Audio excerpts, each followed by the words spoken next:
السلام علیکم سامعین، 26 جمادی الاولیٰ کی تاریخ شروع ہو چکی ہے، 20 دسمبر ہے۔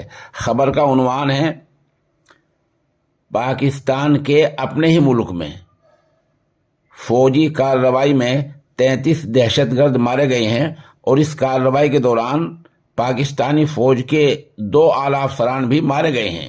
خبر تھوڑی تفصیل سے سنیے۔ پاکستان کی فوج نے بنوں میں ملٹری افسروں کو چھڑانے کے لیے فوجی کارروائی کی ہے۔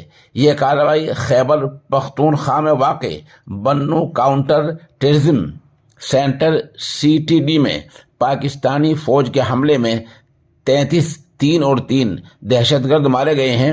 اس فوجی کارروائی میں پاکستانی فوج کے اسپیشل سروس گروپ کے 2 کمانڈو بھی مارے گئے ہیں۔ اسی کے ساتھ ہی پاکستان کی فوج نے CTD میں یرغمال بنائے گئے اپنے تمام افسروں کو رہا کرا لیا ہے۔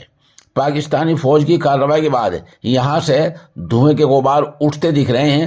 پاکستانی فوج نے تحریک طالبان پاکستان کے قبضے سے اپنے تمام افسروں کو چھڑا لیا ہے۔ بتایا جاتا ہے کہ اس سے پہلے 2